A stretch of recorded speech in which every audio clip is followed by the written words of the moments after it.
नाज़रीन अस्सलाम वालेकुम। पॉलिटिक्स टुडे में एक बार फिर आपकी खिदमत में मैं नासिर कुरैशी हाजिर हूँ।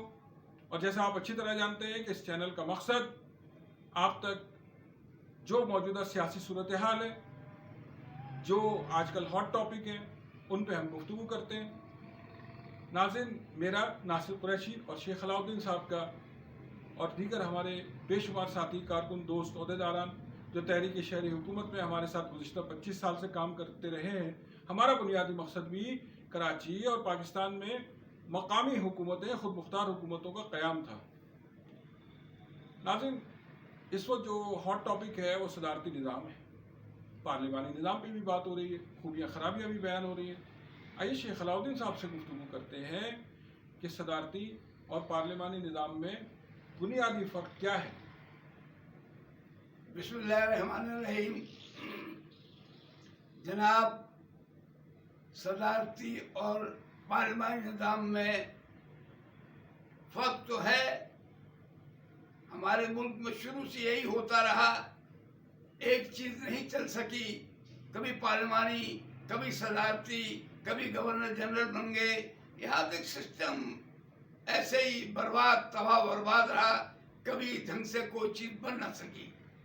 पार्लिमानी निज़ाम में करप्शन बहुत है, क्योंकि मैंने देखा है, मैं सियासी पार्टियों में रहा हूँ। करप्शन हर जगह, मुलाजमत में करप्शन आज भी है। जमीन के लिए कब्जा कर लिया, करप्शन तमाम अफसर खा रहे हैं। बेतहाशा अफसरान हैं, बेतहाशा डायरेक्टर हैं। एक अजब चक्कर है, अजब मेला लगा हुआ है लूट मार का। MP ऐसी ऐसी बातें करते हैं कि हंसना पड़ता है। MLA ऐसी बातें करते हैं हाउस में कि चुप हो जाता हूँ, आंसू आ जाते हैं कभी कभी।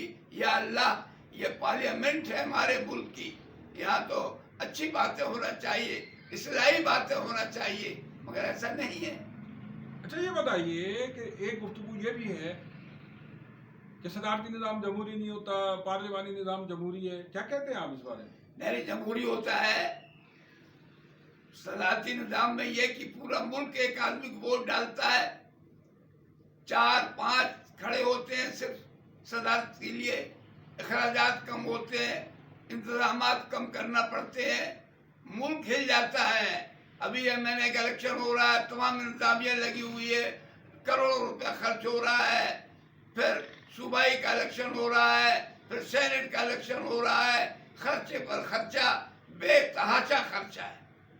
अच्छा तो ये भी गुफ्तगू हो रही है कि पार्लिमानी निज़ाम और सदारती निज़ाम में जो है वो पार्लियामेंट नहीं होगी, कानून साज असम्बली नहीं होगी। क्या ऐसा है? नहीं, पार्लियामेंट होगी। वो पार्लियामेंट ये होगी जितने डिस्ट्रिक्ट कहें, डिवीज़न कहें, जो गवर्नमेंट मुनासिब समझे, वहां से एक नुमाइंदा होगा डिवीज़न का, वो हाउस में बैठेगा। वही कानूनी, आईनी जिस चीज की जरूरत होगी वही हल करेंगे, वो हाउस ही हल करेगा। जिस वक्त जो चीज जरूरत होगी वो आने वाले हालात खुद बनवाते हैं। कब क्या जरूरत है, कौन सी कमेटी बनना चाहिए, बनती है, मुल्क चलता है। क्या पार्लिमानी निज़ाम में ब्लैक मेलिंग बहुत होती है वजीर आजम के लिए? सब वजीर आजम परेशान रहता है।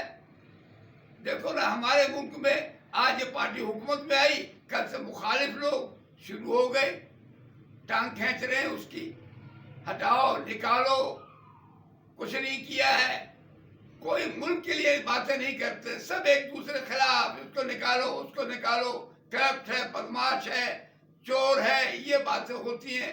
अफसोस होता है कि हाउस में ये बातें होती हैं। उसूली तौर पर हमने कभी नहीं देखा कि मुल्क के मुफाद में भी कोई बात की जाए कि भाई ये चीज पेश होना चाहिए, इससे आवाम को कुछ सहूलत मिलेगी, ये चीज बनना चाहिए, इससे मुल्क अच्छा चलेगा। ये कुछ नहीं होता है। करप्शन तो आम है, हर आदमी करप्ट है। जिसको मौका नहीं मिला वो शरीफ है, बाकी सब करप्ट है। अच्छा, ये भी है कि गुज़िश्ता रोज़ नाज़रीन इमरान खान साहब ने ये कहा कि ये सिस्टम मुझे काम नहीं करने दे रहा। اور میرا جہاں تک اندازہ ہے ان کا سسٹم سے مراد ہے کہ یہ کرپٹ پارلیمانی نظام، تو گویا اگر صدارتی نظام ہوتا ہے تو وہ دباؤ جو عمران خان جس کی گفتگو کرتے ہیں وزیر اعظم پاکستان، کیا وہ دباؤ ختم ہو جائے گا؟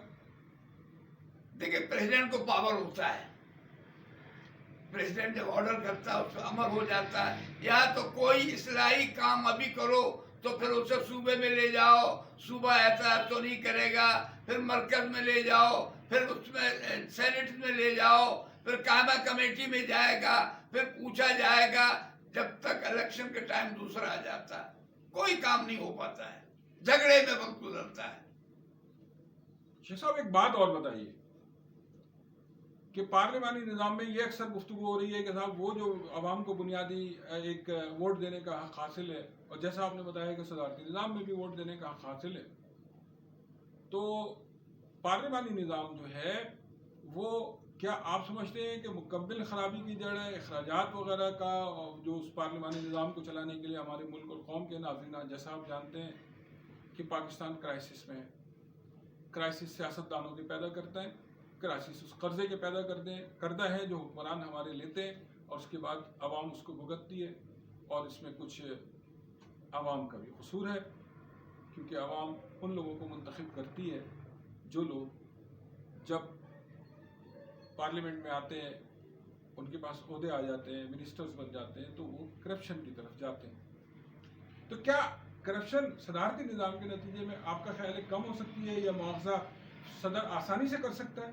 ارے جناب کرپشن چھوڑیے، ملک تقسیم ہو جاتا ہے. پارلیمانی نظام میں ملک تقسیم ہوا، پتہ یہ لگا کہ مشرقی پاکستان میں اتنے ووٹ پڑ گئے، وہاں شیخ مجیب الرحمان ہیں، ویسٹ پاکستان میں یہ ہو گیا، ذوالفقار علی بھٹو ہیں، وہ فوری بات کرنے لگا ہم اکثریت میں ہیں، ہمارے حقوق دے دو ورنہ 6 پوائنٹ مان لو. 6 پوائنٹ پارلیمانی نظام میں ہی پیش کیے گئے تھے، اس میں صاف طور پر علیحدگی تھی. آپ کا مطلب ہے کہ اگر اس وقت جب پاکستان 2 لخت ہوا، اور یہ بڑا سانحہ ہے ہمارے لیے محب وطن پاکستانی کے لیے، ناظرین پاکستان ہے تو ہم ہیں، تو جیسے پاکستان 2 لخت ہوا تو اس کا بنیادی سبب پارلیمانی نظام بھی تھا. دیکھیں اصولی طور پر ناانصافی پلس پارلیمانی نظام بھی اتنے ہی جواب دہ ہے جتنا انصاف ناانصافی جواب دہ ہے. دونوں چیزیں ہوئی. اچھا شیخ صاحب، میں ایک بات میرے ذہن میں اور آ رہی تھی کہ جب ہم پارلیمانی نظام کا تقابلی جائزہ کرتے ہیں تو جو لوگ جن کو پارلیمانی نظام سے فائدہ ہے ان کی حمایت میں بڑی باتیں کرتے ہیں، اور محب وطن پاکستانیوں کی اکثریت سوشل میڈیا پہ دیکھیں، جگہ جگہ دیکھیں تو رائے پارلیمانی نظام کی بجائے صدارتی نظام کے حق میں آ رہی ہے. اور عام آدمی کا تاثر ہے، عام آدمی کی خواہش ہے کہ پاکستان میں صدارتی نظام آ جائے. تو اس کو کوئی صدارتی نظام کا لانا کوئی بہت زیادہ مشکل کام ہے؟ مشکل تو نہیں ہے. میں تو یہ کہتا ہوں کہ پارلیمانی نظام میں یہ شرط نہیں ہے کہ قابلیت ہو، شرط یہ ہے کہ الیکشن جیت کے آئے، چاہے اسے انگوٹھا نشانی لگانا پڑے، چاہے وہ کوئی سسٹم نہ جانتا ہو. اسی لیے دیکھیں کہ اسمبلیوں میں چند افراد ہوتے ہیں جو باتیں کرتے ہیں، بغیر بیٹھے رہتے ہیں، چائے پیتے ہیں، آتے ہیں چلے جاتے ہیں، ان کو وظیفہ ملتا ہے، ختم، بولتے نہیں ہیں. 5 برس گزر جاتے ہیں، پتہ لگا صاحب نے کوئی تقریر ہی نہیں کی ہے. شیخ صاحب آپ کا بہت بہت شکریہ. ناظرین آپ سے اجازت لیتے ہوئے میں آگاہ کروں گا کہ ہم نیکسٹ ایپیسوڈ میں پارلیمانی اور صدارتی نظام کے تقابلی جائزے میں اخراجات کا بھی ایک تقابلی جائزہ پیش کریں گے. مجھے امید ہے کہ آپ کی رائے ہمارے لیے روشنی کا کام کرے گی. چینل کو سبسکرائب کریں، ویڈیو کو لائک کریں، بیل آئیکن کو پریس کریں تاکہ آپ تک ہماری ویڈیو بر وقت پہنچ سکیں. السلام علیکم.